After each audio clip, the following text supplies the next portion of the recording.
हरे कृष्णा। तो 15वें अध्याय में भगवान ने पुरुषोत्तम योग के बारे में बताया है। पुरुष उत्तम योग यानी पुरुषों में जो सर्वोत्तम, उससे कैसे मिलना है। योग यानी जुड़ना है, परमेश्वर से जुड़ना है। तो ऐसे सर्वोत्तम पुरुष से हम कैसे जुड़े, इसके बारे में भगवान ने बताया है।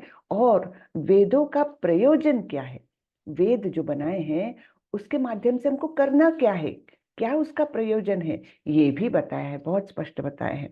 भौतिक जगत की रचना कैसी है, वो भी बड़े ही सुंदर उपमा दे करके भगवान समझाते हैं। तो हम चलिए शेयर करती हूँ मैं।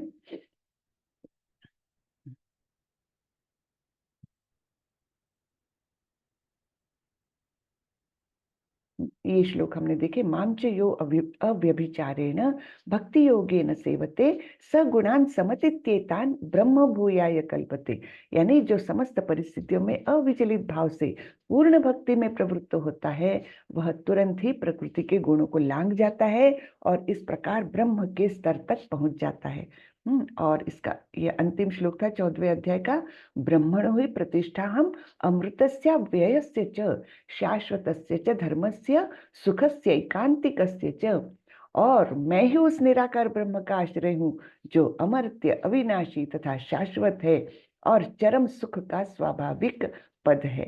हाँ, तो ये ब्रह्म ज्योति तक का भगवान ने बताया है कि वह चरम सुख का स्वाभाविक पद है। हाँ, यानी मुक्ति की ओर बढ़ने वाला ये पहला कदम है, लेकिन ये अंतिम कदम नहीं है।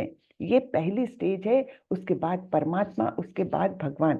तो ब्रह्मन के स्टेज पर भी आकर के भक्ति करना निरंतर चालू रखना चाहिए, तब हम और आगे बढ़ सकते हैं। ठीक है, तो अब 15वें अध्याय पर हम जाते हैं। अध्याय 15वां, जिसका नाम है पुरुषोत्तम योग। तो मैं पहले मंगलाचरण करती हूँ और फिर हम ये अध्याय देखेंगे। छोटा अध्याय है लेकिन बहुत महत्वपूर्ण अध्याय है। ओम नमो भगवते वासुदेवाय। ओम नमो भगवते वासुदेवाय। ओम नमो भगवते वासुदेवाय। ओम अज्ञानतिमिरान्धस्य ज्ञानाञ्जनशलाकया चक्षुरुन्मिलितं येन तस्मै श्रीगुरवे नमः। श्रीचैतन्यमनोभीष्टं स्थापितं येन भूतले स्वयं रूपः कदा मह्यं ददाति स्वपदान्तिकम्। वन्देऽहं श्रीगुरो श्रीयुतपदकमलं श्रीगुरुन् वैष्णवांश्च श्रीरूपं साग्रजातं सहगणरघुनाथान्वितं तं सजीवं साद्वैतं सावधूतं परिजनसहितं कृष्णचैतन्यदेवं श्रीराधाकृष्णपादान् सहगणललिता श्रीविशाखान्वितांश्च। हे कृष्ण करुणा सिन्धु दीनबन्धु जगत्पते गोपेश गोपिका कान्त श्रीराधाकान्त नमोऽस्तुते। तप्त काञ्चन गौराङ्गी राधे वृन्दावनेश्वरी वृषभानुसुते देवी प्रणमामि हरिप्रिये। नमो विष्णुपदाय कृष्णपृष्ठाय भूतले श्रीमते भक्ति वेदांत स्वामी इति नामिने। नमस्ते सारस्वती देवे गौरवाणी प्रचारिणे निर्विशेषाय शून्यवादी पाश्चात्य देशतारिणी। जय श्री कृष्ण चैतन्य प्रभो नित्यानंदा श्री अद्वैत गदाधर श्रीवासादि गौर भक्त वृंदा। हरे कृष्णा कृष्णा कृष्णा हरे हरे, हरे रामा राम रामा हरे हरे, हरे कृष्णा कृष्णा कृष्णा हरे हरे, हरे रामा राम रामा हरे हरे। हरे कृष्णा सभी को। हरे कृष्णा। अजय कुमार प्रभु, कृपा हरे करके। कृष्णा माता जी। हरे कृष्णा। कृपा करके वो अटेंडेंस लिंक डालते रहिए, हाँ? शुरू से ही डाल, जी माता जी। 4-5 बार रिपीट कर दीजिए। जी जी। जी। तो इस अध्याय की शुरुआत भगवान कर रहे हैं। श्री भगवान उवाच ऊर्ध्वमूलमधः शाखम् अश्वत्थं प्राहुरव्ययम् छन्दांसि यस्य पर्णानि यस्तं वेद स वेदवित्। भगवान ने कहा जाता है कि एक शाश्वत अश्वत्थ वृक्ष है जिसकी जड़ें तो ऊपर की ओर है और शाखाएं नीचे की ओर है, तथा पत्तियां वैदिक स्तोत्र है। जो इस वृक्ष को जानता है वह वेदों का ज्ञाता है। तो ऐसा एक शाश्वत यानी अर्थात अविनाशी, जिसका नाश नहीं होता, ऐसा एक अश्वत्थ वृक्ष है। अश्वत्थ यानी बरगद का पेड़, जिसकी जो लटकने ऐसे नीचे आती है ना, नीचे की ओर आती है, वो बहुत प्रचंड पेड़ होता है, उसकी आयु भी बहुत ज्यादा रहती है। और यहाँ पर जो वर्णन है वो तो अविनाशी अश्वत्थ वृक्ष का वर्णन हो रहा है। लेकिन कैसा वृक्ष है ये कि जिसकी जड़ें तो ऊपर की ओर है और शाखाएं नीचे की ओर? ये ऐसा कैसा वृक्ष है? क्या ऐसा अश्वत्थ वृक्ष क्या हम इमेजिन कर सकते हैं, या कोई भी बड़ा वृक्ष हम इमेजिन कर सकते हैं जिसकी जड़ें ऊपर और टहनियां, डाले सब ये नीचे की ओर, शाखाएं नीचे की ओर? ऐसे हम इमेजिन नहीं कर सकते। लेकिन ऐसा हो सकता है अगर हम एक सरोवर के किनारे खड़े रहे तो, और इस उसके किनारे पर एक ऐसा ही अश्वत्थ वृक्ष हो, तो उसकी परछाई जो हमको दिखेगी तो ऐसा प्रतीत होगा कि मानो उसकी जड़ ऊपर की ओर है और उसकी शाखाएं जो है वो नीचे की ओर जा रही है ना? यानी वास्तव में ऐसा वृक्ष तो नहीं हो सकता, ये प्रतिबिंब हो सकता है। तो फिर हमारा भौतिक जगत अगर इस प्रकार का प्रतिबिंब है, तो वो किसका प्रतिबिंब है? वो है आध्यात्मिक जगत का। अर्थात जो कुछ आध्यात्मिक जगत में है वो सब भौतिक जगत में भी है, और जो भौतिक जगत में है वो आध्यात्मिक जगत में भी है। लेकिन भौतिक जगत में जो भी चीजें हैं वो आध्यात्मिक जगत का एक प्रकार से विकृत स्वरूप है, कुछ अलग स्वरूप है जो रियल से भिन्न है ना, सत्यता से भिन्न है, लेकिन है वहां पर। तो इसकी पत्तियां क्या है? पत्तियां हैं वैदिक स्तोत्र। हम्म, और इस वृक्ष को जानने वाला वेदों को जान लेता है। हम्म, तो यहाँ पर भक्ति योग की महत्ता की विवेचना के बाद यह पूछा जा सकता है कि वेदों का क्या प्रयोजन है। इस अध्याय में बताया गया है कि वैदिक अध्ययन का प्रयोजन कृष्ण को समझना है। बस ये एक ही उद्देश्य है। जितना भी आप वेदाध्ययन कर लो, पठन पाठन कर लो, लेकिन हमको उसका मूल तत्व जानना ही चाहिए कि ये सब कुछ क्यों पढ़ रहा हूं मैं, है ना? ये सब पढ़ने के पीछे उद्देश्य क्या है? तो उद्देश्य है कृष्ण को जानना। जैसे हम कहीं जाने के लिए निकले हैं, कार सुचारू रूप से तैयार है, हम ड्राइविंग जानते हैं, हम ड्राइवर की सीट पर बैठ गए और कार निकाली, लेकिन अल्टीमेटली हमको ये पता होना चाहिए कि हमको कहाँ जाना है। डायरेक्शन तो पता होनी चाहिए। केवल ये सामग्री सब कुछ रह करके सफिशिएंट नहीं है। तो उसका प्रयोजन, वेदों का प्रयोजन क्या है? कृष्ण को जानना। हम्म, तो इसलिए अतएव जो कृष्ण भावना भावित है, जो भक्ति में रत है, वह वेदों को पहले से ही जानता है। ये हम इसी संदर्भ में हमने पहले भी कुछ श्लोक देखे थे कि किस प्रकार भक्ति के माध्यम से हम दान पुण्य वेदाध्ययन इनके माध्यम से जो कुछ प्राप्त होना है वो अपने आप स्वयं ही प्राप्त कर लेते हैं। तो यहाँ पर भी वही बात बताई है कि जो भक्ति में आ गया वो वेदों को पहले से ही जान गया, क्योंकि भक्त तो जानता है कि मुझे पहुंचना है कृष्ण के चरण कमलों के पास, है ना? भगवान की चरण धूली बन करके रहना है।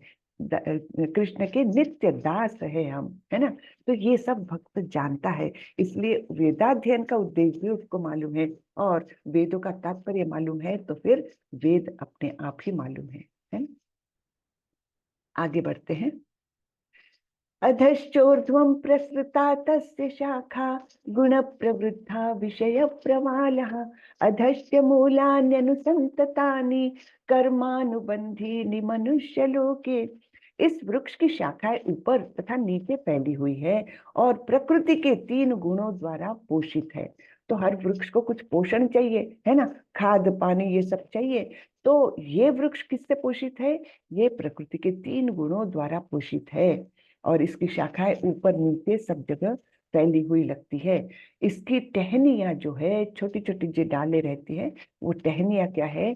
इंद्रिय विषय, अर्थात जिह्वा का स्वाद, कान के लिए ध्वनि, नाक के लिए सुगंध, है ना, त्वचा के लिए स्पर्श, ये जो इंद्रिय विषय है वो सब क्या है? इसकी टहनियां है। इस वृक्ष की जड़ें नीचे की ओर भी जाती है, जो मानव समाज के सकाम कर्मों से बंधी है। हाँ, तो ये टहनियां, सॉरी, जड़ें जो है ये नीचे की ओर भी है। मेन जड़ तो ऊपर की ओर है, लेकिन कुछ दुय्यम जो जड़ें हैं वो नीचे की ओर भी जाती है, और ये काहे से बंधी है? ये सकाम कर्मों से बंधी हुई जड़ें हैं। न रूपमस्येह तथोपलभ्यते, नान्तो न चादिर्न च संप्रतिष्ठा, अश्वत्थमेनं सुविरूढमूलम् असंगशस्त्रेण दृढेन चित्वा, ततः पदं तत्परिमार्गितव्यं, यस्मिन् गता न निवर्तन्ति भूयः, तमेव चाद्यं पुरुषं प्रपद्ये, यतः प्रवृत्ति प्रसृता पुराणी। इस वृक्ष के वास्तविक स्वरूप का अनुभव इस जगत में नहीं किया जा सकता, है ना। हम इसके अंदर है तो हम उसके स्वरूप को नहीं जान सकते, तो वास्तविक स्वरूप हम समझ ही नहीं सकते। हम तो कोई भी नहीं समझ सकता कि इसका आदि कहाँ है, अंत कहाँ है, या इसका आधार कहाँ है। यानी वो वृक्ष की रूपरेखा हम जान नहीं सकते, क्योंकि हम उसके अंदर फंसे हुए हैं। तो वो कहाँ तक फैला है, उसकी शुरुआत कहाँ से है, ये, या उसका आधार कहाँ पर है, ये कुछ भी हम अंदर फंसे होने के कारण जान ही नहीं सकते। लेकिन इससे बाहर आने का मार्ग भगवान बता रहे हैं। कौन सा मार्ग है? लेकिन मनुष्य को चाहिए कि इस दृढ़ मूल वाले वृक्ष को विरक्ति के शस्त्र से काट गिराए। तो ये वृक्ष का आदि अंत मध्य कुछ भी नहीं दिख रहा, वो कहाँ से शुरुआत हो रहा है, कहाँ अंत है, कुछ भी नहीं दिख रहा। लेकिन इसके बाहर आने का मार्ग एक ही है, विरक्ति के शस्त्र के द्वारा इसको काट दो। जहां पर स्थित हो वहीं से काटना शुरू करो, काटते जाओ, है ना। और फिर काट करके बाहर आने के बाद हमको करना क्या है? हम तो बाहर आ गए, समझो उस वृक्ष के जंजाल से बाहर आ गए। फिर करना क्या है? तत्पश्चात उसे ऐसे स्थान की खोज करनी चाहिए जहां जाकर लौटना ना पड़े, और जहां उस भगवान की शरण ग्रहण कर ली जाए, जिससे अनादिकाल से प्रत्येक वस्तु का सूत्रपात तथा विस्तार होता आया है। तो इस वृक्ष का स्वरूप इस प्रकार से बताया है कि जो जड़ है, जो ऊपर है, सबसे ऊपर, तो वहां पर ब्रह्मा जी स्थित है। यानी ब्रह्मा जी, यानी इस ब्रह्मांड के सृष्टि के कर्ता, है ना। तो ये सृष्टि की निर्मित उन्होंने ही की है भौतिक जगत से। तो वो सबसे ऊंचे स्थान पर है। उसके नीचे के स्थानों पर सारे देवी देवता है, और फिर उनके नीचे मनुष्य योनि प्रारंभ होती है। फिर सतोगुण मनुष्यों में सबसे ऊपर है, फिर रजोगुण, तमोगुण, इस प्रकार मनुष्य की योनि है, और उसके पश्चात सारी पशु योनियां शुरू होती है। ठीक है ना। इस प्रकार का ये स्वरूप बताया है। और हम क्या करते हैं? हम इसके फल खाते हैं, फल खाने के इच्छुक रहते हैं, इंद्रिय विषयों की तृप्ति करने के इच्छुक रहते हैं। इस प्रकार हम एक शाखा से दूसरी शाखा, दूसरी से तीसरी शाखा, इस प्रकार इस लालच में भटकते रहते हैं। अर्थात एक योनि से दूसरी योनि, दूसरी से तीसरी योनि, इसमें हम इस प्रकृति के बंधन में बंध करके यहाँ से वहां भटकते रहते हैं, इसके बाहर नहीं आ पाते। तो मनुष्य जन्म जब मिला है तब हमको ये ज्ञान है कि हम बंधन में हैं। बाकी तो योनियों में ये ज्ञान ही नहीं है, लेकिन मनुष्य जन्म मिला है तो ये हमको वेदों के द्वारा, शास्त्रों के द्वारा, गुरु के माध्यम से हमको ये पता चलता है कि हमारी स्थिति क्या है। हम बंधन में हैं, और केवल बंधन में एक से दूसरी डगाल पर हम घूम रहे हैं, बाकी पूरी तरह से बंदिश है। तो इस बंदी गृह से बाहर निकलने का चांस मनुष्य जन्म में है। और वो कैसे? विरक्ति के शस्त्र द्वारा इस वृक्ष को काटो, बाहर आओ। बाहर आकर करना क्या है? उसके बाद हमको ऐसे स्थान की खोज करनी है जहां पर एक बार गए तो फिर से इस भौतिक जगत में ना आना पड़े, है ना। और जहां उस भगवान की शरण ली जाए, है ना। उस भगवान की शरण ले जिससे अनादिकाल से सभी वस्तुएं उद्भूत हो रही है, जिससे अनादिकाल से सारे ही ब्रह्मांडों का सृजन, ब्रह्मांड के अंदर ब्रह्मा जी का सृजन, सारे ही जीवों का सृजन होता आ रहा है और विस्तार भी होता आया है ना। तो ये हमको मार्ग पता चल रहा है। ठीक है, अब क्या करना है? निर्माण मोहाजित संग दोषा अध्यात्म नित्या विनिवृत्त कामः द्वंद्वैर्विमुक्ता सुख दुख संगैर गच्छन्त्य अमूढ़ा पदमव्ययं तत्। जो झूठी प्रतिष्ठा, मोह तथा कुसंगति से मुक्त है, जो शाश्वत तत्व को समझते हैं, जिन्होंने भौतिक काम को नष्ट कर दिया है, जो सुख तथा दुख के द्वंद्व से मुक्त है और जो मोह रहित होकर परम पुरुष के शरणागत होना जानते हैं, वे उस शाश्वत राज्य को प्राप्त होते हैं। तो ये सारे गुण विशेष बताए हैं कि किस प्रकार हम भगवान के शरणागत हो सकते हैं। उसके लिए ये सारी झूठी मोह प्रतिष्ठा है ना, प्रतिष्ठा है ने अहम ममेति, मैं ये हूं और ये मेरा है, इस प्रकार से अहम ममेति वाला जो दुर्गुण है वो उससे छुटकारा है। मोह है ना, इसमें बुद्धि भ्रमित नहीं हो रही, जो माया है वो हमको भ्रमित नहीं कर पा रही। और कुसंगति है ना, कुसंगति का बहुत बड़ा परिणाम होता है हमारे जीवन पर, है ना। संगति का रादर बहुत अच्छा, अच्छी संगति का अच्छा और बुरी संगति का बहुत बुरा परिणाम हम पर होता है। तो संगति रखना, ये किस प्रकार से हम रखते हैं इस पर हमारा जीवन बहुत डिपेंड करता है ना।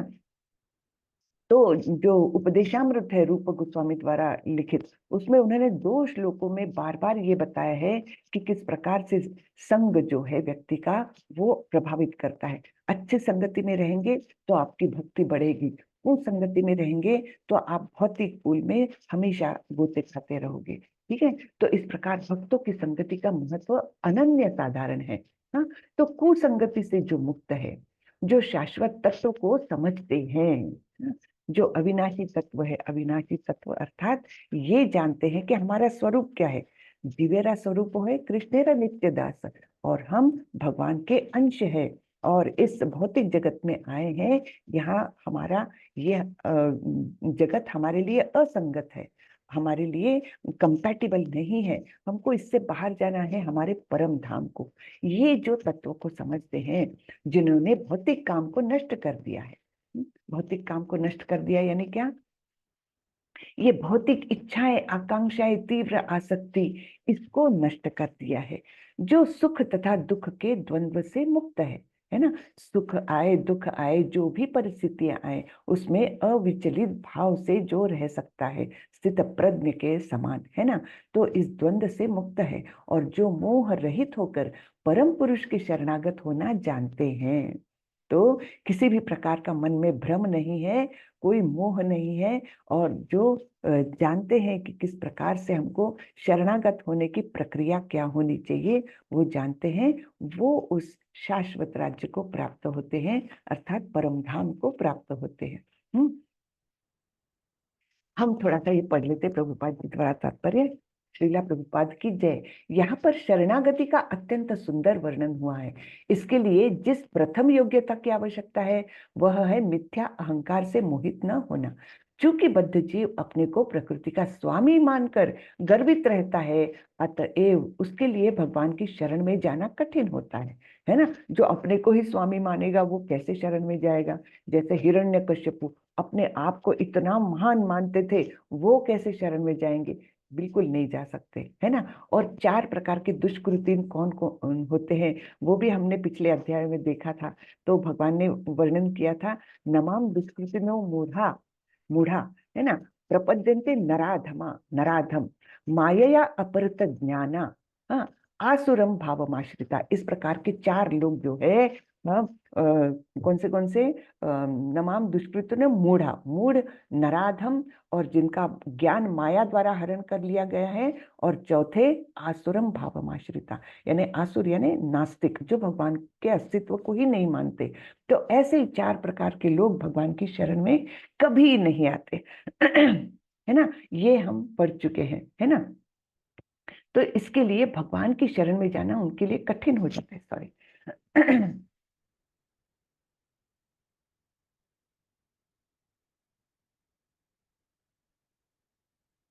उसे वास्तविक ज्ञान के अनुशीलन द्वारा यह जानना चाहिए कि वह प्रकृति का स्वामी नहीं है, उसका स्वामी तो परमेश्वर है ना। प्रकृति का स्वामी परमेश्वर है और उसका स्वयं का जीव का भी स्वामी परमेश्वर है। जब मनुष्य अहंकार से उत्पन्न मोह से मुक्त हो जाता है, तभी शरणागति की प्रक्रिया प्रारंभ हो सकती है। जो व्यक्ति इस संसार में सदैव सम्मान की आशा रखता है, उसके लिए भगवान की शरणागत होना अत्यंत कठिन है। अहंकार तो मोह के कारण होता है, क्योंकि यद्यपि मनुष्य यहाँ आता है, कुछ काल तक रहता है और फिर चला जाता है, तो भी मूर्खतावश यह समझ बैठता है कि वही इस संसार का स्वामी है। सब कैसे समझते हैं कि मैं सेंटर में हूँ दुनिया के और सारी दुनिया मेरे इर्द गिर्द है, सब मेरे लिए है, ये रिश्ते नाते सब मेरे लिए है, ये भूमि ये जल सब कुछ मेरे लिए बनाए हैं, मैं स्वामी हूँ। इस प्रकार की मिथ्या सोच बहुत लोगों की होती है ना। अपने आप को सेंटर ऑफ द यूनिवर्स मान के चलते हैं, लेकिन हम कुछ भी नहीं है। हम तो केवल भगवान के सेवक हैं और वही हमारा असली रोल है, जहां पर जाकर के हम मुक्ति प्राप्त कर सकते हैं, है ना। इस तरह वह सारी परिस्थिति को जटिल बना देता है और सदैव कष्ट उठाता है। सारा संसार इसी भ्रांत धारणा के अंतर्गत आगे बढ़ता है। लोग सोचते हैं कि यह भूमि या पृथ्वी मानव समाज की है और उन्होंने भूमि का विभाजन इस मिथ्या धारणा से कर रखा है कि वे इसके स्वामी हैं, है ना। ये मेरा देश, ये तेरा देश, ये शत्रु का देश, ये मित्र का देश, सब टुकड़े किसने किए हैं? मानव समाज ने किए हैं। और वो समझता है कि बस ये भूमि मेरी है, इस पर किसी ने आना नहीं चाहिए। लेकिन वास्तविक तो देखे तो ये कुछ भी हमारा नहीं है, सब कुछ तो भगवान का है। हम कौन इसका बंटवारा करने वाले हैं? लेकिन मानव समाज ने ये सब कुछ किया है और इसी के कारण सारी जटिलताएं जो है दुनिया की, वो इसी के कारण है। इसलिए प्रभुपाद बोलते हैं कृष्ण भावनामृत का प्रसार दुनिया भर में होना चाहिए।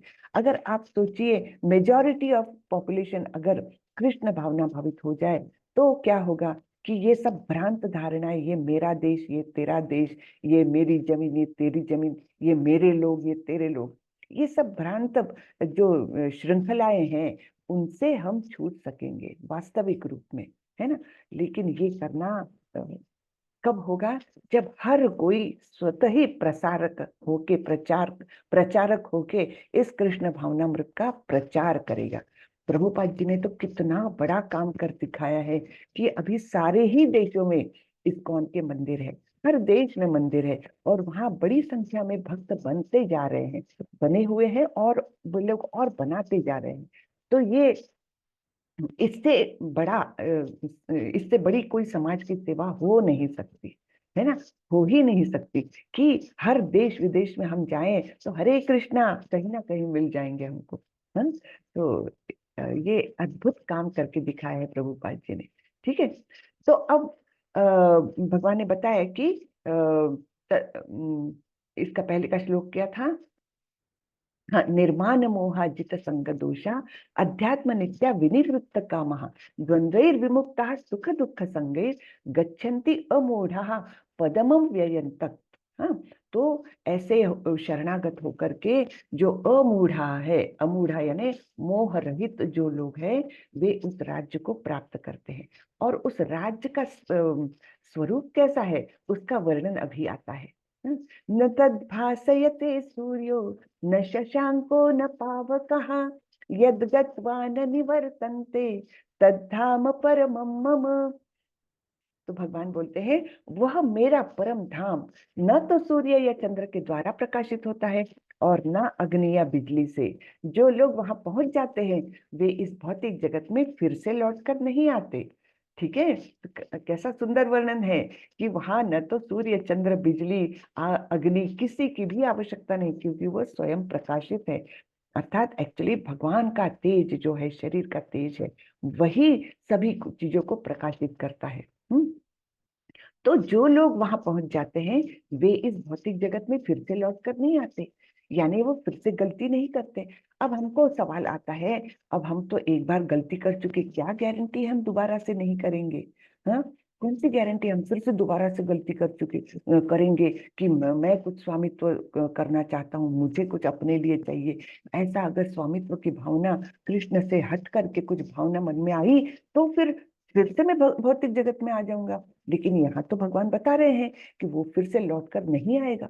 तो ऐसा क्यों भगवान बता रहे हैं? क्योंकि जब हम एक बार इतनी बड़ी चपत खा के भगवत धाम जाएंगे, तो भगवान वो स्मृति हमारे मन में हमेशा रखेंगे कि देखो बेटा, तुमने एक बार गलती की थी, बहुत मुश्किल से आए हो वापस अपने धाम, अब गलती ना करियो, है ना, अब गलती मत करना। तो इसलिए वो स्मृति हमारे मन में वे जागृत रखते हैं, इसलिए हम फिर से दोबारा से यहाँ पर लौट कर नहीं आएंगे। तो एक बार तो जाना है अभी, उसके बाद नहीं आएंगे, इसकी गारंटी भगवान ही दे रहे हैं। ठीक है ना? तो इसी जीवन का सदुपयोग करके, इसी जीवन में हमारा लक्ष्य परम धाम को जाना, ऐसा लक्ष्य रख के अगर हम अपना जीवन बिताए, तो कुछ सफलता हाथ लगेगी। जीवन का उद्देश्य ही वह रखना है।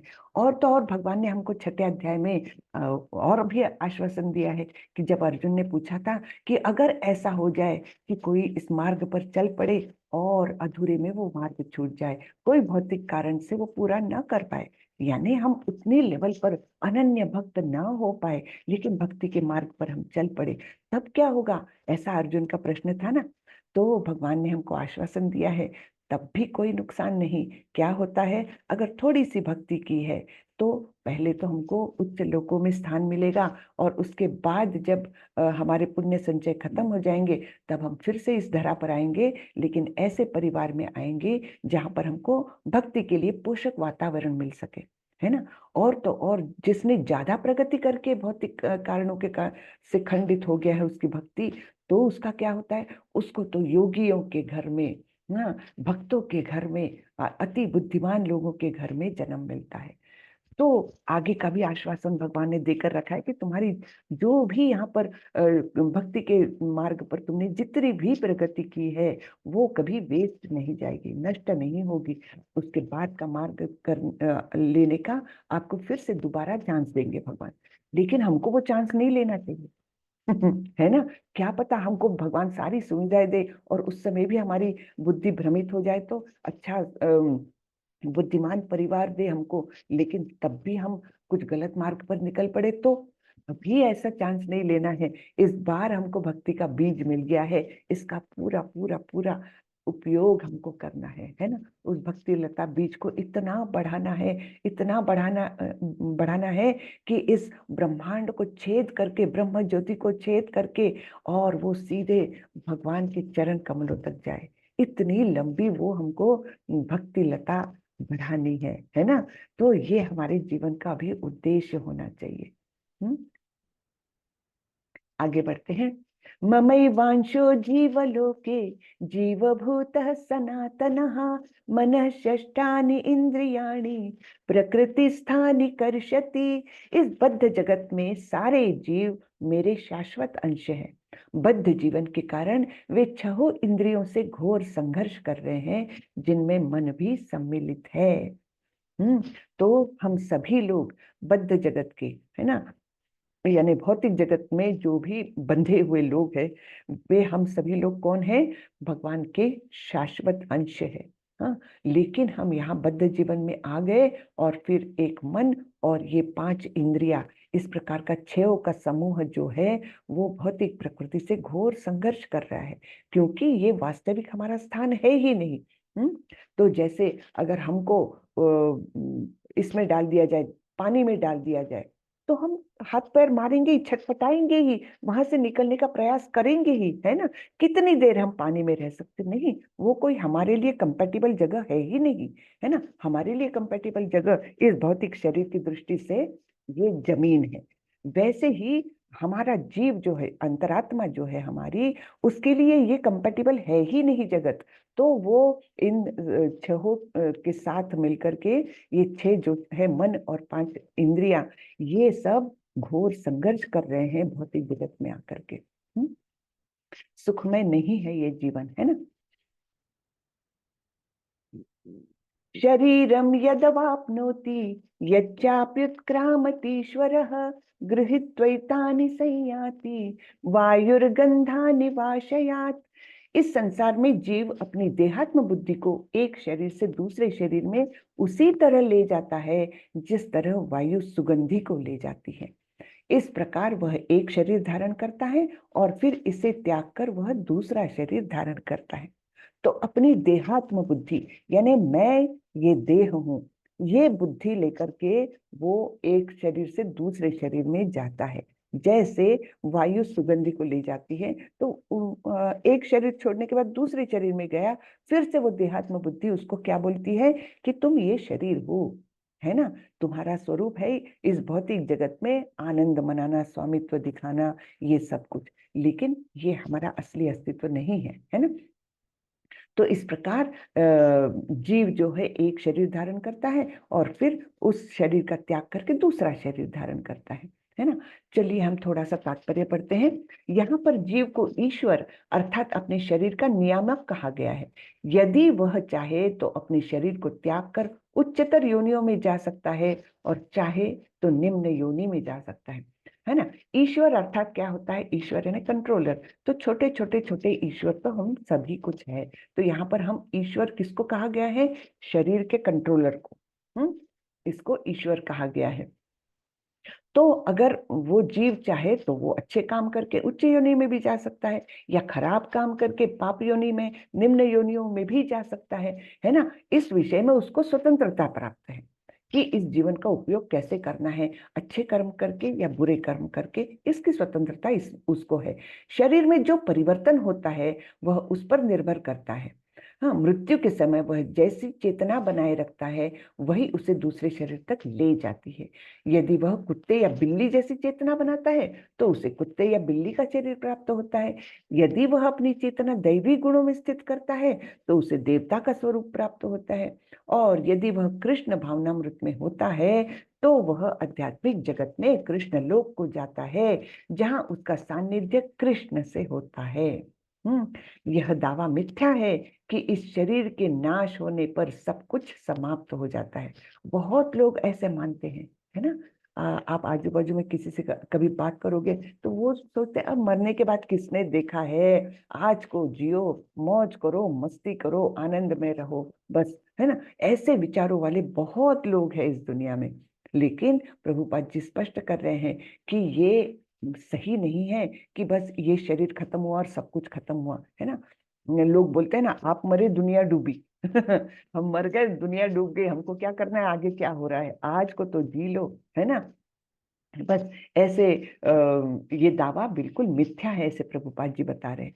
आत्मा एक शरीर से दूसरे शरीर में देहांतरण करता है और वर्तमान शरीर तथा वर्तमान कार्यकलाप ही अगले शरीर का आधार बनते हैं, है ना। देहिनोस्मिन यथा देहे कौमारम यौवनम जरा तथा देहांतर प्राप्तिर धीरज तत्र न मुह्यति। दूसरे अध्याय में बहुत शुरू शुरू में ही ये उपदेश दिया है भगवान ने अर्जुन को, है ना।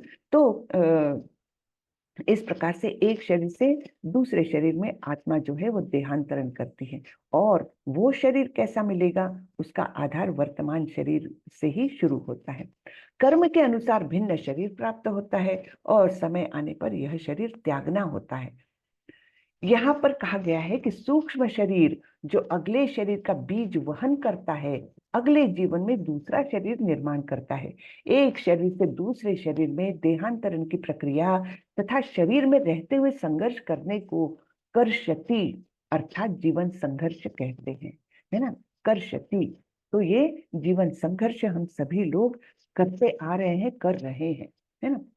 श्रोत्रम चक्षुः स्पर्शनं च रसनं घ्राणमेव च अधिष्ठाय मनश्चायं विषयानुपसेवते। इस प्रकार दूसरा स्थूल शरीर धारण करके जीव विशेष प्रकार का कान, आंख, जीभ, नाक तथा स्पर्श इंद्रिय यानी त्वचा प्राप्त करता है, जो मन के चारों ओर संपुंजित है।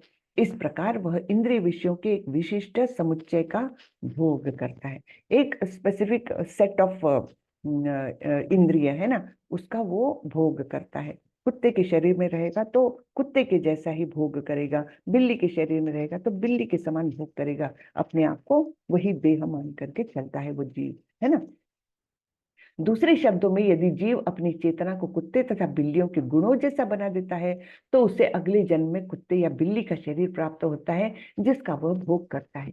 चेतना मूलतः जल के समान विमल होती है। हाँ, चेतना जो है वो एकदम शुद्ध होती है, लेकिन यदि हम जल में रंग मिला देते हैं तो उसका रंग बदल जाता है। इसी प्रकार से चेतना भी शुद्ध है क्योंकि आत्मा शुद्ध है, लेकिन भौतिक गुणों की संगति के अनुसार चेतना बदलती जाती है। बहुत इंपॉर्टेंट है ये, है ना। यानी हमारा वास्तविक स्वरूप जो है वो अत्यंत शुद्ध है, लेकिन यहाँ भौतिक जगत में आके अनेक अनेक योनियों में जाकर हमने इस चेतना को मलिन किया है। वास्तविक चेतना तो कृष्ण भावनामृत है। अतः जब कोई कृष्ण भावनामृत में स्थित होता है तो वह शुद्धतर जीवन बिताता है, लेकिन यदि उसकी चेतना किसी भौतिक प्रवृत्ति से मिश्रित हो जाती है तो अगले जीवन में उसे वैसा ही शरीर मिलता है। यह आवश्यक नहीं कि उसे पुनः मनुष्य शरीर प्राप्त हो। ऐसा आवश्यक नहीं है कि अभी एक बार मनुष्य बन गए तो अगली योनिया हमको मनुष्य की मिलेगी, बिल्कुल आवश्यक नहीं है। जो नीच कर्म करेंगे वो निम्न योनियों को प्राप्त करेंगे। प्रभुपाद जी, ये थोड़ी इसकी बात है, विषयांतर है, लेकिन प्रभुपाद जी बोलते हैं मुझे पता है एक भारत का एक प्राइम मिनिस्टर जो है वो मृत्यु के बाद स्वीडन के शहरों में कुत्ते के स्वरूप में घूम रहा है। उसको आगे विस्तार से नहीं बताती मैं, लेकिन ऐसे प्रभुपाद जी बोलते हैं, यानी मनुष्य जन्म में जिस प्रकार की प्रवृत्तियां प्रदर्शित होती है अगला जन्म उसी प्रकार का मिलेगा। ऐसे है ना। उत्क्रामन्तं स्थितं वापि भुञ्जानं वा गुणान्वितं विमूढ़ा नानुपश्यन्ति पश्यन्ति ज्ञानचक्षुषः। मूर्ख न तो समझ पाते हैं कि जीव किस प्रकार अपना शरीर त्याग कर सकता है, न ही वे यह समझ पाते हैं कि प्रकृति के गुणों के अधीन वह किस तरह के शरीर का भोग करता है। तो मूर्ख ना तो समझ पाते हैं कि जब मृत्यु होती है तो किस प्रकार से देह त्याग करके दूसरा शरीर जीव प्राप्त करता है, और ये भी नहीं समझ पाते कि किस प्रकार ये गुणों के बंधन में बंध करके अलग अलग शरीरों में अलग अलग योनियों में वो भोग करने का प्रयास कर रहा है। लेकिन जिसकी आंखें ज्ञान में प्रशिक्षित होती है वह यह सब कुछ देख सकता है। तो भगवत गीता का और भागवतम का जिसको ज्ञान प्राप्त है तो उसकी आंखें प्रशिक्षित हो गई है, एक प्रकार से ज्ञान चक्षु हो गए उसके। चर्म चक्षु, अभी तो हमारे चर्म चक्षु चमड़े के बने हुए, केवल हम ऊपरी ऊपरी देख पाते, लेकिन जब ज्ञान चक्षु आ जाएंगे हमको अच्छे से ये सारा ज्ञान प्राप्त करने के बाद, तब हम ये सब कुछ देख सकेंगे कि किस प्रकार जीव भौतिक जगत में वास्तव में समझ रहा है कि भोग कर रहा है वो, लेकिन वास्तव में वो बहुत संघर्ष कर रहा है ना। तो यहाँ पर थोड़ा तात्पर्य पढ़ते हैं। ज्ञान चक्षुषा शब्द अत्यंत महत्वपूर्ण है। बिना ज्ञान के कोई न तो यह समझ सकता है कि जीव इस शरीर को किस प्रकार त्यागता है, नहीं कि वह अगले जीवन में कैसा शरीर धारण करने जा रहा है, अथवा यह कि वह विशेष प्रकार के शरीर में क्यों रह रहा है। इसके लिए पर्याप्त ज्ञान की आवश्यकता होती है, जिसे प्रामाणिक गुरु से भगवत गीता तथा अन्य ऐसे ही ग्रंथों को सुनकर समझा जा सकता है। जो इन बातों को समझने के लिए प्रशिक्षित है वह भाग्यशाली है। प्रत्येक जीव किन्हीं परिस्थितियों में शरीर त्यागता है, जीवित रहता है और प्रकृति के अधीन होकर भोग करता है। फलस्वरूप वह इंद्रिय भोग के भ्रम में नाना प्रकार के सुख दुख सहता रहता है। हम्म तो इस प्रकार ये प्रभुपाद जी ने वर्णन किया है कि ज्ञान चक्षु के साथ ही हम ये सब कुछ समझ पाते हैं। यतन्तो योगिनश्चैनं पश्यन्त्यात्मन्यवस्थितं यतन्तोऽप्यकृतात्मानो नैनं पश्यन्त चेतसः। आत्म साक्षात्कार को प्राप्त प्रयत्नशील योगी जन यह सब स्पष्ट रूप से देख सकते हैं, लेकिन जिनके मन विकसित नहीं है और जो आत्म साक्षात्कार को प्राप्त नहीं है वे प्रयत्न करके भी यह नहीं देख पाते कि क्या हो रहा है। तो जो आत्म साक्षात्कार जिनको प्राप्त है, यानी वो आत्मा के स्वरूप को, भगवान के स्वरूप को जानते हैं, तो ऐसे योगी जन ये सब कुछ स्पष्ट रूप से देख सकते हैं। जैसे प्रभुपाद सब कुछ स्पष्ट रूप से देख पाते थे कि इस व्यक्ति को अगली योनि इस प्रकार की मिलनी है, तय है ना। ये सब कुछ प्रभुपाद जी देख पाते थे, क्योंकि उनके चक्षु सामान्य नहीं थे, ज्ञान चक्षु, है ना। तो लेकिन जिनके मन विकसित नहीं है, तो आत्म साक्षात्कार को प्राप्त नहीं होते। वे प्रयत्न करके भी यह सब कुछ नहीं देख पाते, नहीं समझ पाते, है ना। यदादित्यगतं तेजो जगद्भासयतेऽखिलं यच्चंद्रमसि यच्चाग्नौ तत्तेजो विद्धि मामकम। सूर्य का तेज जो सारे विश्व के अंधकार को दूर करता है, मुझसे ही निकलता है। चंद्रमा तथा अग्नि के तेज भी मुझसे ही उत्पन्न है। अब भगवान बता रहे हैं कि सारे जगतों के लिए, सारे जीवों के लिए भगवान क्या क्या कर रहे हैं, है ना। हमारा ब्रह्मांड कैसा है, बंदिस्त है, उसके अंदर ही हमारा सूर्य है। तो अंधेरे में प्रकाश देने के लिए सूर्य की उपाय योजना की है। लेकिन सूर्य कहाँ से तेज पाता है?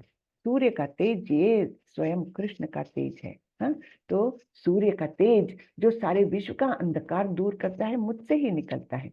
और वैसे ही चंद्रमा, अग्नि इत्यादि का तेज भी मुझसे ही निकलता है। हाँ, तो सारे ही तेजों का स्रोत कौन है? भगवान कृष्ण। जैसे उन्होंने 10वें अध्याय में भी बताया था कि जो भी तुम तेज देखो, जो भी कुछ अच्छा देखो, हाँ, वो सब कुछ मेरे तेज का एक स्फुल्लिंग मात्र है ना। और सारे ही ब्रह्मांड को मैंने केवल मेरी शक्तियों के एक अंश मात्र से धारण किया हुआ है। ये सब हमने 10वें अध्याय में देखा था ना। तो यहाँ पर भी वही बात आती है कि जो कुछ तेज है, सूर्य बोलो, चंद्र बोलो, अग्नि बोलो, वो सब कुछ तेज जो मिल रहा है, वो भगवान से ही मिल रहा है। गामाविश्य च भूतानि धारयाम्यहमोजसा पुष्णामि चौषधि सर्वः सोमो भूत्वा रसात्मकः। मैं प्रत्येक लोक में प्रवेश करता हूँ और मेरी शक्ति से सारे लोग अपनी अपनी कक्षा में स्थित रहते हैं। तो हम कई बार सोचते हैं ना कि ये तो सूर्य, चंद्र, ग्रह, तारे सब अपने अपने स्थान पर भ्रमण करते हैं, लेकिन एक दूसरे से टकरा गए तो सब विनाश हो जाएगा। तो ये अपनी अपनी कक्षा में घूमने वाले ग्रह, तारे, ये कौन घुमा रहा है?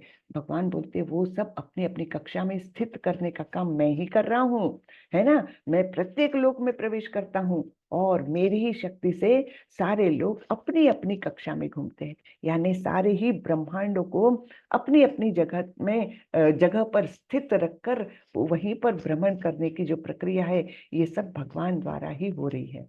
मैं चंद्रमा बनकर समस्त वनस्पतियों को जीवन रस प्रदान करता हूँ। तो जो कुछ वनस्पतियां हैं जो हमारा पोषण करती है, उनका पोषण कौन करता है? चंद्रमा बनकर भगवान कर रहे हैं। तभी उसमें जीवन रस उत्पन्न होता है जो हमको पोषण दे सकते हैं। हम्म? अब और एक बहुत ही सुंदर बात है यहाँ पर। अहम वैश्वानरो भूत्वा प्राणिनां देहमाश्रितः प्राणापान समायुक्तः पचाम्यन्नम चतुर्विधम। अब तो यानी उन्होंने सारे लोगों को तो अपनी अपनी कक्षा में रखा है, लेकिन हमारे अंदर भी जाकर हमारे जठराग्नि बनकर भी वे हमारे सारे अन्न को पचाते हैं। और हम क्या करते हैं? खाना खाया, उसके बाद डुडुम से आइसक्रीम खा ली, फिर उसके बाद और कुछ स्वीट खा लिया। यानी कितना हम लोड देते जाते हैं उन पर, हाँ, कि वो हमारा अन्न पचाने का काम कर रहे हैं। तो हमने कम से कम अत्याहार तो नहीं करना चाहिए, जरूरत से ज्यादा तो नहीं खाना चाहिए। इस शरीर के लिए जितना नेसेसरी है उतना खा करके संतुष्टि मानना चाहिए। लेकिन नहीं, हम तो अच्छे से पेट भर के भोजन करेंगे, पेट से ज्यादा ही भोजन करेंगे, ऊपर से कुछ मिष्टान्न, कुछ आइसक्रीम, कुछ ये वो, ये भी डालते जाएंगे। तो आप सोचिए भगवान पर हम कितना लोड डालते हैं, है ना। कितना हम सताते हैं भगवान को, और फिर भी वो हमारे लिए सब कुछ करते हैं। तो यहाँ क्या बताया है? मैं समस्त जीवों के शरीरों में पाचन अग्नि अर्थात वैश्वानर हूँ, और मैं श्वास प्रश्वास यानी प्राण वायु में रहकर 4 प्रकार के अन्नों को पचाता हूँ। तो सभी अन्नों को हम 4 प्रकार से वर्गीकरण उनका कर सकते हैं। जो हम खाते हैं, चबा करके खाते हैं, हाँ, फिर कुछ पी लेते हैं, स्वालो कर लेते हैं, कुछ चूसते हैं और कुछ चाटते हैं, है ना। इस प्रकार से 4 प्रकार के अन्न बताए गए हैं। तो वो सभी प्रकार के अन्न यहाँ पर बताए हैं। कुछ निगले जाते हैं, कुछ चबाए जाते हैं, कुछ चाटे जाते हैं और कुछ चूसे जाते हैं। तो भगवान सभी प्रकार के अन्नों के पाचक शक्ति है। तो पचाने की प्रक्रिया भी भगवान करते हैं हमारे लिए, नहीं तो हमारा क्या होगा, है ना। फिर अब तो ये तो बहुत ही महत्वपूर्ण श्लोक है। सर्वस्य चाहम हृदि सन्निविष्टो मत्तः स्मृतिर्ज्ञानमपोहनं च वेदैश्च सर्वैरहमेव वेद्यो वेदान्तकृत वेद विदेव चाहम। मैं प्रत्येक जीव के हृदय में आसीन हूँ और मुझसे ही स्मृति, ज्ञान तथा विस्मृति होती है। तीनों चीजें, स्मृति भी, ज्ञान भी और विस्मृति भी भगवान ही देते हैं। मैं ही वेदों के द्वारा जानने योग्य हूँ। निस्संदेह मैं वेदांत का संकलन करता तथा समस्त वेदों का जानने वाला हूँ। ठीक है। तो वेदेश्च सर्वैर अहमेव वेद्यो, यानी वेदों के द्वारा जानने मैं योग्य मैं ही हूँ। मैं ही वेदांत का संकलन करता और समस्त वेदों को जानने वाला भी हूँ। तो कितने सारे कार्य कर रहे हैं भगवान हमारे लिए, है ना। कि पहले हमने देखा कि किस प्रकार वो वैश्वानर बन के, हमारे जठराग्नि बन के हमारे शरीर में है और सब कुछ पचाते हैं। जो भी प्रकार का अन्न है वो प्राण और अपान वायु के सहायता से पचाते हैं। उसके पहले देखा किस प्रकार गामा विश्च भूतानि, है ना, धारया में हमो जैसा। तो सारे ही लोकों में प्रवेश करके वो सारे लोगों को अपनी अपनी कक्षा में स्थित रखते हैं। चंद्रमा के द्वारा ऐसा प्रकाश देते हैं कि सारे वनस्पतियों का पोषण होता है, उसमें जीवन रस आता है। उसके पहले सूर्य और चंद्रमा का तेज जो है वो भी भगवान ही देते हैं। तो ये कितने असीम कार्य है भगवान के। हाँ? और यहाँ पर स्पष्ट किया है कि वेदों का प्रयोजन और कुछ नहीं है। वेदों का अध्ययन इसलिए नहीं करना है कि हमको कुछ भौतिक प्राप्ति हो जाए, उसके लिए नहीं है। वेदों का अध्ययन इसके लिए है कि वेदों के द्वारा भगवान को जाना जाए, क्योंकि जानने योग्य वही है। हाँ? फिर भगवान ने ही वेदों का संकलन, वेदांत का संकलन किया है। और मैं ही वेदों को जानने वाला भी हूँ, यानी वेदों को समस्त प्रकार से जानने वाले वे ही है। द्वाविमौ पुरुषौ लोके क्षरश्चाक्षर एव च क्षरः सर्वाणि भूतानि कूटस्थोऽक्षर उच्यते। जीव दो प्रकार के हैं, च्युत तथा अच्युत। अब ये कैसे दो प्रकार के जीव है भाई, है ना। भौतिक जगत में जो है, हम लोग, सभी लोग, सभी प्राणी जन, सभी पेड़ पौधे, है ना, सारे जीव जो है वो च्युत है। च्युत यानी जो पदावनत होते हैं, पद से पतन हो जाता है उनका, ऐसे च्युत जीव हम लोग हैं, गिरे हुए।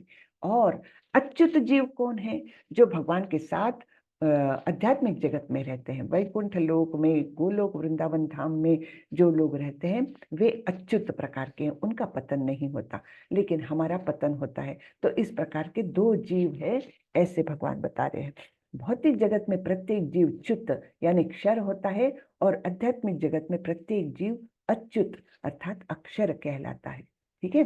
तो इस प्रकार से दो जीव है, दो प्रकार के जीव है।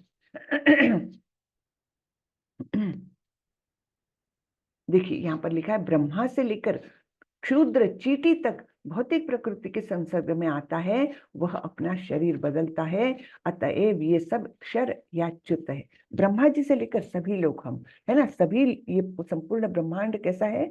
मर्त्य लोक में है। तो ब्रह्मा जी भी हमसे अछूते नहीं है। हाँ, उनका जीवन काल बहुत बड़ा है और वो बहुत बड़े भक्त भी है।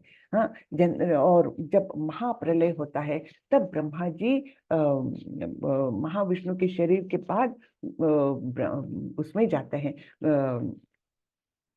क्या बोलेंगे, देखिए मैं अब भी बोलते बोलते भूल गई। गोलोक वृंदावन या वैकुंठ लोकों में जाते हैं तुरंत ही। लेकिन अगर उनका पतन हो गया, वो अगर भौतिक प्रकृति के संपर्क में ज्यादा आ गए तो फिर क्या हो जाता है, उनका भी पतन हो सकता है। ठीक है, तो ये सारे ही जीव कैसे हैं, क्षर या च्युत है, किंतु आध्यात्मिक जगत में वे मुक्त जीव सदा एकावस्था में रहते हैं। तो जो आध्यात्मिक जगत में है, ना तो उनका मृत्यु होता है, ना जन्म होता है, ना उनका शरीर बदलता है। उनका शरीर आध्यात्मिक स्वरूप का है जो अविनाशी है ना। हमारे शरीर में जो स्थित्यंतर होते हैं, हमारा जन्म होता है, फिर हम कुछ टिकते हैं, फिर बढ़ते हैं, फिर कुछ प्रजोत्पत्ति करते हैं, है ना, फिर क्षीण होते हैं और अंत में मृत्यु को प्राप्त होते हैं। ये 6 परिवर्तन हमारे शरीर में अवश्यंभावी है सभी जीवों के। लेकिन वहां पर ऐसा नहीं होता, वहां पर मृत्यु नहीं होती, वहां पर जरा भी नहीं, बुढ़ापा भी नहीं है ना। यानी उस शरीर का क्षय होने की जो प्रक्रिया है वो भी नहीं है, मृत्यु भी नहीं है, और न ही जन्म है एक्चुअली, है ना। तो इस प्रकार से वहां पर बहुत अलग परिस्थिति है, वो लोग सदा एकावस्था में रहते हैं। उत्तमः पुरुषस्त्वन्यः परमात्मेत्युदाहृतः यो लोकत्रयमाविश्य बिभर्त्यव्यय ईश्वरः। इन दोनों के अतिरिक्त एक परम पुरुष परमात्मा है, जो साक्षात अविनाशी भगवान है, और जो तीनों लोकों में प्रवेश करके उनका पालन कर रहा है। हाँ, तो ये कौन है, ये स्वयं भगवान, हाँ, परमात्मा स्वरूप में, है ना, सभी लोगों में। इन परमात्मा स्वरूप में भी है, भगवान स्वरूप में भी, उन्हीं का वो स्वरूप है, वो अलग अलग नहीं है। तो ऐसे ये क्षर और अक्षर या च्युत और अच्युत, इन दोनों प्रकार के जीवों से भिन्न जीव एक है, वो है भगवान, है ना, जो सभी लोगों का पालन कर रहे हैं। यस्मात् क्षरमतीतोऽहम् अक्षरादपि चोत्तमः अतोऽस्मि लोके वेदे च प्रथितः पुरुषोत्तमः। चूंकि मैं क्षर तथा अक्षर दोनों के परे हूँ, और चूंकि मैं सर्वश्रेष्ठ हूँ, अतएव मैं इस जगत में तथा वेदों में परम पुरुष के रूप में विख्यात हूँ। तो भगवान परम पुरुष के रूप में क्यों विख्यात है, क्योंकि वे इन दोनों प्रकार के जीव से परे हैं, सर्वश्रेष्ठ है, इसीलिए वे परम पुरुष के नाम से जाने जाते हैं। वैसे ही यो मामेवम सम्मूढ़ो जानाति पुरुषोत्तमं स सर्वविद भजति माम सर्वभावेन भारत। जो कोई भी मुझे संशय रहित होकर पुरुषोत्तम भगवान के रूप में जानता है, वह सब कुछ जानने वाला है। अतएव हे भरत पुत्र, वह व्यक्ति मेरी पूर्ण भक्ति में रत होता है। तो भक्ति उत्पन्न होने के लिए हमको भगवान की जानकारी होना आवश्यक है। ये यहाँ पर हमको स्पष्ट हो जाता है। नहीं तो हम सोचते हैं कि क्यों भगवान अपने बारे में, अपनी शक्तियों के बारे में बता रहे हैं, ये अपने तेज के बारे में, और इतना भिन्न भिन्न प्रकार से उन्होंने बताया है। ये क्यों बता रहे हैं, ये इसलिए कि हम ये जान सके कि उनके अलावा कोई नहीं है जो ये जगत को चलाता है, जो सृष्टि बनाता है, पालता है और विनष्ट भी करता है, उनके अलावा कोई नहीं। ये सब जानकारी होने के बाद ही हमारे मन के जो संशय है ना, शंकाएं है ना, वो सब मिटती है धीरे धीरे धीरे, क्योंकि हमारा मन बड़ा ही शंका लेने वाला है, क्योंकि हम अपने आप को बड़े बुद्धिमान समझते हैं। तो वो शंकाएं सारे निकलने के लिए हमको ये सब जानकारी आवश्यक है कि भगवान हमारे लिए क्या क्या करते हैं। वैश्वानर बन के हमारे अंदर बैठ करके हमारा डाइजेशन सब खाने का करते हैं, है ना। फिर सारा तेज जो है, सूर्य चंद्र, है ना, वनस्पति में पोषण, सब कुछ वो करते हैं। सारे लोगों को वो स्थिर अपनी अपनी कक्षा में करते हैं। ये सब कुछ जानकारी हमको इसलिए आवश्यक है कि हमारे मन से ये जो मूढ़ मति है हम लोग, तो हमारे मन की ये शंकाएं जो है वो निकल जाए, सारे संशय निकल जाए, और तब कहीं जाकर के हम भक्ति में दृढ़ता पूर्वक लग सकते हैं। तो ये जो कुछ जानता है वो सब कुछ जानता है, ऐसे भगवान बोल रहे, जो मुझे जानता है वो सब कुछ जानता है। हाँ, अतएव हे भरत पुत्र, वह व्यक्ति मेरी पूर्ण भक्ति में रत होता है। ऐसा ही व्यक्ति जो संशय रहित हो गया, वही भक्ति में पूर्णता से लग सकता है। नहीं तो हम क्या सोचते हैं, पता नहीं इस रास्ते पर जाना योग्य है कि नहीं, हमारे घर वाले तो नहीं बोल रहे हैं, सारा समाज मुझ पर हंस रहा है, हाँ, सब लोग मेरी मजाक उड़ा रहे हैं कि क्या है ये, माला लेकर बैठ जाते हो। सब लोग ऐसा कर रहे हैं। बहुत समस्याएं तो आती है भक्ति के रास्ते में, है ना। तो जब हमारे मन में संशय नहीं रहेगा तब कहीं हम दृढ़ता पूर्वक उस रास्ते में बने रहेंगे, है ना। और इस प्रकार से हम भगवत प्राप्ति कर सकते हैं। तो ये अंतिम श्लोक आता है 20वां श्लोक। इति गुह्यतमं शास्त्रम इदं मुक्तं मया नघ एतद् बुद्ध्वा बुद्धिमान्यास् कृतकृतश्च भारत। हे अनघ, यह वैदिक शास्त्रों का सर्वाधिक गुप्त अंश है जिसे मैंने अब प्रकट किया है। जो कोई इसे समझता है वह बुद्धिमान हो जाएगा और उसके प्रयास पूर्ण होंगे। ठीक है, तो ये इतना वैदिक शास्त्रों का सर्वाधिक गुप्त भाग जो है वो भगवान ने हमको बताया। क्या कि जो संशय रहित होकर परम पुरुष कृष्ण को जानता है, भगवान को जानता है, वह फिर संशय रहित होने से भक्ति के मार्ग पर आगे बढ़ सकता है। ये और ये भी बताया कि सभी वेदों से जानने योग्य मैं ही हूँ, जानने वाला मैं ही हूँ, और वेदों का संकलन करता भी मैं ही हूँ, और मैं ही तुम्हारे हृदय में बैठकर स्मृति, ज्ञान और विस्मृति देता हूँ, है ना। सब कुछ ये सब ज्ञान भगवान ने क्यों दिया है? क्योंकि इससे हमारे मन के संशय दूर हो जाए और हम भक्ति में जाए। और यही सभी शास्त्रों का सबसे गुप्त अंश है जो हमको भगवान ने बताया है। इस प्रकार ये सब कुछ समझ करके हम बुद्धिमान हो जाएंगे और हमारे भगवत धाम जाने के जो प्रयास है वो भी सफल हो जाएंगे। हरे कृष्ण। तो इस प्रकार ये अध्याय संपूर्ण हुआ। किसी को कुछ प्रश्न हो तो बताएं, अध्याय कैसा लगा ये भी बताएं। हरे कृष्ण। हरे कृष्ण। कैसा लगा अध्याय प्रभु? बहुत बढ़िया माता जी। हरे कृष्ण। हरे कृष्ण माता जी। आपको सुनना तो हमेशा अच्छा लगता है और सारा डाउट इतना क्लियर हो जाता है कि और पूछने के लिए और शेष कुछ रहता ही नहीं है। नहीं नहीं, ऐसा तो नहीं। हरे कृष्ण। कुछ डिस्टर्बेंस आ रहा है कहीं से। हरे कृष्ण। किसी का कोई प्रश्न नहीं? बिल्कुल नहीं। लेकिन बड़ा ही सुंदर अध्याय है। इसको तो पूरे अध्याय को हमने कंठस्थ करना चाहिए।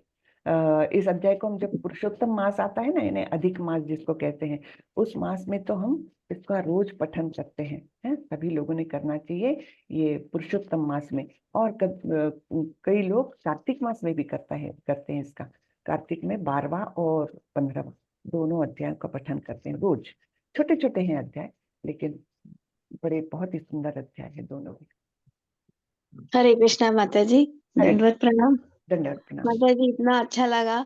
और हमारे अंदर जो कुछ भी है वो सब भगवान के द्वारा है। जैसे आपने पाचन का बताया, सब चीज जो हमारे अंदर जाता है, हम जैसे आइसक्रीम वगैरह खा लेते हैं, अपने पाचन तंत्र को मतलब गंदा कर देते हैं, तो उसका भगवान को हम गंदा कर रहे हैं।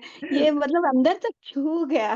नहीं, भगवान पर हम लोड डाल रहे, और काम करो और काम करो, ये तो गलत है ना। हाँ। तो बहुत अच्छा लगा। उसको सही में अगर ये चीज अपने अपने मन में रहेगा तो हम लोग ऐसा कुछ एक्टिविटीज नहीं करेंगे जो नहीं खाना, भक्ष्य को भी नहीं खाएंगे, है ना। और बिल्कुल। जैसे जरूरत विरुद्ध से आहार। ज्यादा, जरूरत से ज्यादा नहीं खाएंगे, है ना। जब हमको हाँ। मालूम है कि वो हमारे लिए काम कर रहे हैं तो हम जितनी आवश्यकता है उतना खा के सफिशिएंट है, वैसा सोचेंगे। लेकिन ये जो जीभ के लिए खाते हैं ना, जीभ को स्वाद लगता है, बस जीभ ही हमको नचाती है। सबसे ज्यादा तकलीफदायक इंद्रिय अगर कोई है तो वो जीभ है।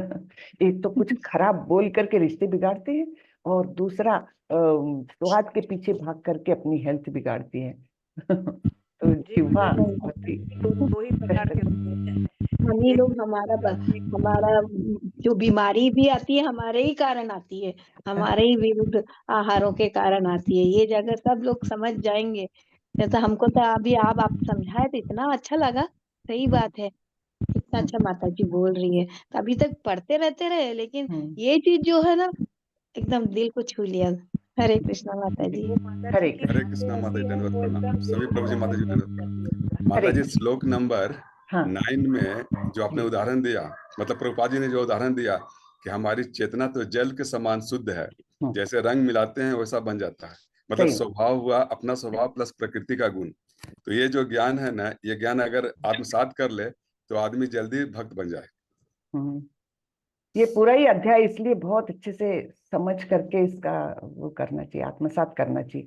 और इसको बार बार बोलते हैं तो एक एक शब्द हमको क्लियर होने लगता है। जब इसका पठन करते हैं ना तो एक एक शब्द का अर्थ हमको, ये असंग शस्त्रेण दृढ़ेन चित्वा, कितना सुंदर वो दिया है ना जी कि माता इस जी। वृक्ष से बाहर आने का एक ही मार्ग है, उसको एक दृढ़ता पूर्वक विरक्ति का शस्त्र उठाओ और काटो इसको, बाहर आओ। बाहर आके क्या करो, वो स्थान ढूंढो जहां पर जाकर वापस नहीं आना पड़ता है ना। और जी फिर जी उस जी स्थान का वर्णन, न तद भासयते सूर्यो न शशांको न पावका, कि वो ऐसा स्थान है जहां पर न सूर्य चंद्र अग्नि बिजली किसी की भी आवश्यकता नहीं है। और वहां पर एक बार गए तो यद गत्वा न निवर्तन्ते तद्धाम परमं मम, है ना, जहां पर जाकर के वापस नहीं आना पड़ता। बहुत जी सुंदर है माता ये। जी, जी बहुत माता जी, अच्छा। बहुत। हमारा हृदय इतना निर्मल है, पानी जैसा, जैसे कलर कर दो तो कलर बन जाता है ना। जिस कलर हम डालेंगे वो कलर बन जाता है। माता जी, आपका जो समझाने का जो तरीका है ना, वो बहुत ही हम लोग जैसे लोगों के लिए बहुत फायदेमंद है, क्योंकि इतने दिन पढ़ने के बाद भी हमारे अंदर वो चीज नहीं गई इस चैप्टर से। आज तो बहुत अच्छा लगा माता जी, बहुत। बहुत बहुत धन्यवाद माता जी, बहुत बहुत धन्यवाद। सब कुछ प्रभुपाद जी का दिया हुआ है, मैं तो बस कुछ शब्द उसमें से आप लोगों तक पहुंचाती हूँ बस। माता जी का समझाने का तरीका कृष्ण की शक्ति है। हरे कृष्णा माता जी, हरे दंडवत। कृष्णा, क्या बोले चलिए, तो आज का अध्याय यहीं खत्म करें। जी जी जी। ओके। वाञ्छा कल्पतरुभ्यश्च कृपा सिन्धुभ्यैव च पतितानां पावनेभ्यो वैष्णवेभ्यो नमो नमः। अनंत कोटि वैष्णव वृंद की जय, श्रीला प्रभुपाद की जय। हरे कृष्ण। सबने हरे अटेंडेंस लगा कृष्णा लिया, माता जी। जी माता जी। अटेंडेंस कर लिया ना जी। हाँ, हरे अटेंडेंस कृष्णा नहीं माता किए जी, माता जी, दंडवत 1 मिनट। प्रणाम। तो कर लीजिए, मैं रुकती हूँ फिर थोड़ी देर। अजय प्रभु, कृपा करके फिर से डाल दीजिए अगर किसी ने नहीं किया हो। हरे कृष्णा माता जी, दंडवत प्रणाम। दंडवत प्रणाम रेखा माता जी। हरे कृष्णा माता जी, दंडवत प्रणाम। हरे कृष्ण माता जी, दंडवत प्रणाम, क्षमा माता जी। माता जी कल क्लास है क्या माता जी? हाँ कर लेंगे, क्योंकि अब खत्म होने को ही आया है। तो मैं सोची, कल क्षमा माता जी ने भी पूछा था कि सैटरडे संडे रखना है नहीं रखना है, तो मैंने बोला रख लीजिए, क्योंकि मेरा नियरिंग कंप्लीशन है, क्यों ब्रेक दे, अभी कर ही लेते हैं।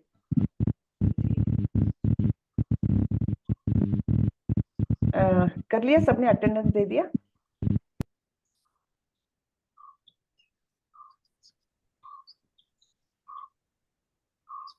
चलिए, तो आज मैं ये करती हूँ, बंद करती हूँ, हो गया होगा सबका अटेंडेंस। चलिए, हरे कृष्णा। हरे कृष्णा माता जी, दंडवत प्रणाम। हरे सभी कृष्णा माता जी, दंडवत प्रणाम। दंडवत हरे प्रणाम, कृष्णा माता जी। दंडवत प्रणाम।